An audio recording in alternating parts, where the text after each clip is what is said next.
প্রিয় দর্শক, আজ আমরা আপনাদের নিয়ে যাব নবী লূত আলাইহিস সালাতু ওয়াস সালামের বাড়ি দেখাতে, যা জর্ডানের রাজধানী আম্মান থেকে প্রায় 124 কিলোমিটার দূরে অবস্থিত। হযরত লূত আলাইহিস সালাতু ওয়াস সালাম ছিলেন হযরত ইব্রাহিম আলাইহিস সালাতু ওয়াস সালামের ভাতিজা। চাচার সাথে তিনিও জন্মভূমি বাবেল শহর থেকে হিজরত করে বাইতুল মুকাদ্দাসের অদূরে কানানে চলে এসেছিলেন। আল্লাহ সুবহানাহু ওয়া তাআলা লূত আলাইহিস সালাতু ওয়াস সালামকে নবুয়ত দান করেছেন। সাদুম অঞ্চলের অধিবাসীদের পথ প্রদর্শনের জন্য প্রেরণ করেন। এই এলাকায় সাদুম, আমুরা, দুমা, সাবা, সাওয়া নামে বড় বড় 5টি শহর ছিল। এই 5টি শহরের মধ্যে এই সাদুমকে রাজধানী মনে করা হতো। হযরত লূত আলাইহিস সালাতু ওয়াস সালাম এখানেই অবস্থান করতেন। এখানকার ভূমি ছিল উর্বর ও শস্য শ্যামল। এখানে সর্বপ্রকার শস্য ও ফলের প্রাচুর্য ছিল। এসব ঐতিহাসিক তথ্য বিভিন্ন তাফসীর গ্রন্থে বর্ণিত হয়েছে। সাদুম সম্পর্কে সকলে একমত। বাকি শহরগুলির নাম কি, সেগুলোর সংখ্যা 3টি, 4টি না 6টি, সেগুলিতে বসবাসকারী লোকজনের সংখ্যা কয় লাখ, সেসব বিষয়ে মতভেদ রয়েছে। কোরআন ও হাদিস শুধু মূল বিষয়বস্তুর বর্ণনা এসেছে, যা মানবজাতির জন্য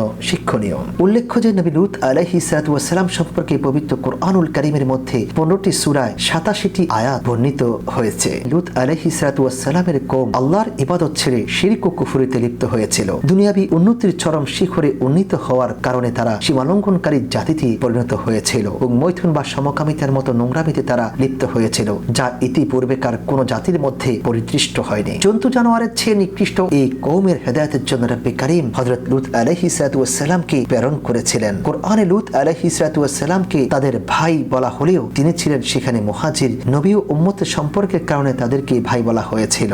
তিনি এসে পূর্বেকার নবীগণের ন্যায় তাদেরকে তাওহীদের দাওয়াত দিয়েছিলেন। তিনি বলেছেন, আমি তোমাদের জন্য বিশ্বস্ত রাসূল, তোমরা আল্লাহকে ভয় করো এবং আমার আনুগত্য করো। আমি এর জন্য তোমাদের নিকটে কোনরূপ প্রতিদান চাই না। আমার প্রতিদান তো আল্লাহ রাব্বুল আলামিনই দিবেন। তিনি তাদের বদভ্যাসের প্রতি ইঙ্গিত করে বললেন, বিশ্ববাসীদের মধ্যে কেন তোমরাই কেবল পুরুষদের নিকটে কুকর্মের উদ্দেশ্যে এসে থাকো আর তোমাদের স্ত্রীগণকে বর্জন করে থাকো, যাদেরকে তোমাদের জন্য তোমাদের পালনকর্তা সৃষ্টি করেছেন। নিঃসন্দেহে তোমরা সীমালঙ্ঘনকারী সম্প্রদায়। জবাবে কওমের লোকেরা যা বলেছে, হে লূত, যদি তুমি এসব কথাবার্তা থেকে বিরত না হও তাহলে তুমি অবশ্যই বহিষ্কৃত হবে। তোমাকে আমরা এই জনপদ থেকে বের করে দেব। তিনি বললেন, আমি তোমাদের এইসব কাজকে ঘৃণা করি। তিনি তাদের 3টি প্রধান নোংরামির কথা উল্লেখ করে বলেছিলেন, তোমরা এমন অশ্লীল কাজ করছো যা তোমাদের পূর্বে পৃথিবীর কেউ কখনো করেনি। তোমরা কি মৈথুনে লিপ্ত আছো? নিজেদের মজলিসে প্রকাশ্যে গর্হিত কাজকর্মে লিপ্ত হচ্ছ? জবাবে তার সম্প্রদায় কেবল এই কথা বলল যে, আমাদের উপরে আল্লাহর গজব নিয়ে আসো, যা তুমি ভয় দেখাচ্ছ,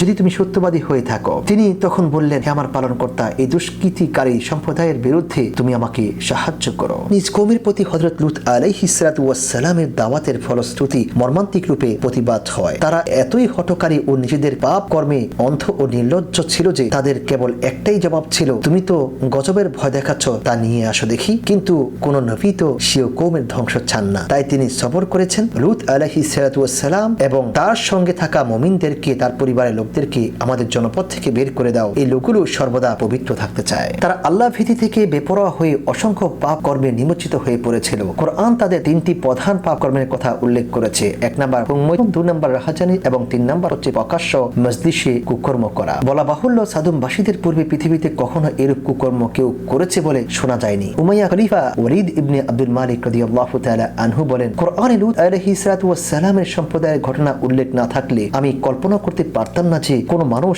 এরূপ নোংরা কাজ করতে পারে। তাদের এই দুষ্কর্মের বিষয়টি 2টি কারণে ছিল তুলনাহীন। এক হচ্ছে এই কাজ সম্পূর্ণ নতুন ভাবে তারা চালু করেছিল। 2 হচ্ছে এই কুকর্ম তারা প্রকাশ্য মজলিসে করত, যা ছিল বেহায়াপনার চূড়ান্ত রূপ। সাদুমবাসীদের জন্য আল্লাহ শিও নিয়ামত সমূহ দুয়ার খুলে দিয়েছিলেন। তার শুকরিয়া আদায় না করে তারা কুকুর শুকুরের মতো নিকৃষ্ট জন্তু জানোয়ারও এর নিকটবর্তী হয় না। আল্লাহর গজবের ভীতি প্রদর্শন তাদের হৃদয়ে কোনো রেখাপাত করেনি। তারা বলেছিল, তোমার প্রতিশ্রুত আযাব এনে দাও। তখন লূত আলাইহিস সালাতু ওয়াস সালামের বিপুল মনোরথ হয়ে আল্লাহর সাহায্য কামনা করলেন। ফলে যথারীতি গজব নেমে এসেছিল। উল্লেখ্য যে বর্তমান বিশ্বে মহামারী আকারে যে মরণব্যাধি এইডসের বিস্তৃতি ঘটেছে, তার মূল কারণ হলো মৈথুন, পায়ু মৈথুন ও সমকামিতা।